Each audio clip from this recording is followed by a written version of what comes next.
Ezra యెహోవా ధర్మశాస్త్రమును పరిశోధించి దాని చొప్పున నడుచుకొనుటకును ఇశ్రాయేలీయులకు దాని కట్టడలను విధులను నేర్పుటకును దృఢ నిశ్చయము చేసుకొనెను.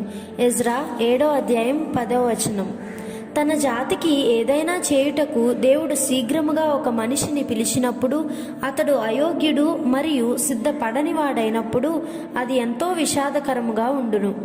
దేవుని మందిరము కొరకైన తన ప్రజలను సిద్ధపరచు బాధ్యతను మనము వహించుటకు దేవుని పిలుపు ఎప్పుడు వచ్చునో ప్రభువునకు చెందిన మనకు తెలియదు.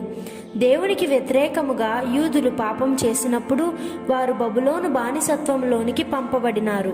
అయితే మీ కొరకు నేను బబులోనును సిద్ధపరచి ఆ ప్రజలు మీ పట్ల దయ కలిగి ఉండునట్లు చేయుదును అని దేవుడు చెప్పాడు. దేవుని శిక్షలు ఎంతో దయాపూర్వకమైనవి. ఈ యూదులలో కొంతమంది బబులోనులో పరిపాలకులుగా తయారయ్యారు. దానియేలు మరియు అతని సహచరులు ఆ దేశములో ఒక గుర్తింపు గలవారిగా అయినారు. ఈ యూదా ప్రజలు వారి దేశమునకు తిరిగి వెళ్ళి వారి మందిరమును నిర్మించుటలో సహాయపడుటకు కోరేషు ఇష్టము కలిగి ఉన్నాడు. ఒక గొప్ప శక్తి అతని వెనుక లేకుండా దానియేలు వంటి ఒక మనిషి తయారు చేయబడలేడు. ఆ ప్రజల యొక్క భక్తియే ఆ శక్తి. ఒక దేశము యొక్క భక్తి అనేది ఆ దేశములో అనేకమైన వాటిని సాధించడానికి ప్రముఖ పాత్ర వహిస్తుంది. మన ప్రధానమంత్రికి దేవునిలో విశ్వాసము లేకుండుట ఒక గొప్ప వింతగానున్నది. మన రాష్ట్రపతి విగ్రహములు ఆరాధించుచున్నాడు. ఇది మన జాతినంతటినీ ప్రభావితం చేయును. ఏదో ఒక దినాన దేవుడు నిన్ను ఒక పని కొరకు పిలుచును. నీవు సిద్ధపడి ఉండాలి. యెరూషలేమునకు తిరిగి వచ్చి యూదులను సిద్ధపరచుటకు ఎజ్రా తనను తాను ప్రత్యేకముగా సిద్ధపరచుకున్నాడు. దేవుని మందిరము కట్టుటకు కావలసిన దానిని మనము సమకూర్చుకొనవచ్చును. అయితే దేవుని మందిరమును కట్టు ప్రజల విషయం ఏమై ఉన్నది?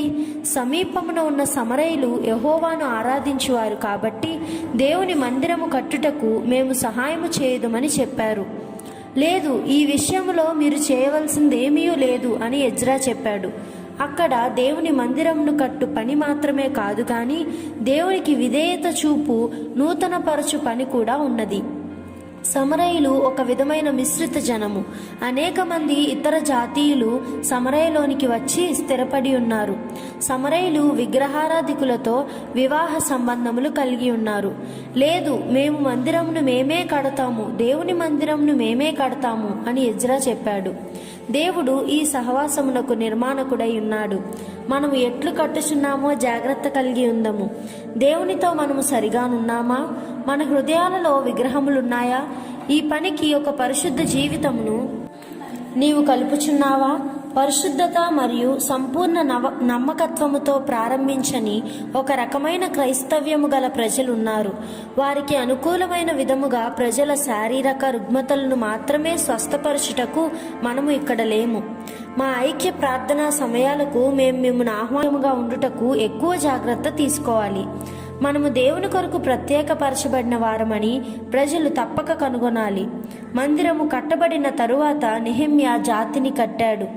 అతడు దేవుని వాక్యము చదువుచుండగా ప్రజలందరూ నిలువబడి వారు దాన్ని వినుచూ ఏడ్చారు.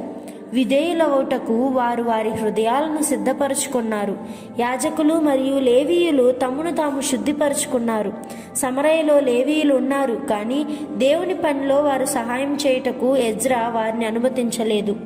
అన్ని సమయములలో నీవు బోధించిన అవసరం లేదు. నీ జీవితమే బోధించును. నీ సమక్షమే ప్రజలను పాపంలో ఒప్పుకొన్నట్లు చేయును. రోజులు గడుచుచుండగా దేవుడు మనకు కృపను శక్తిని ఇచ్చును.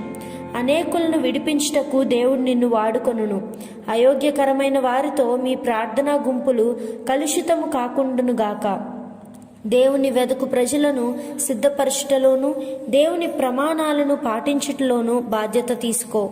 దేవుని రాజ్యము కట్టుటలో మనమందరము కలిసి పనిచేయుదము.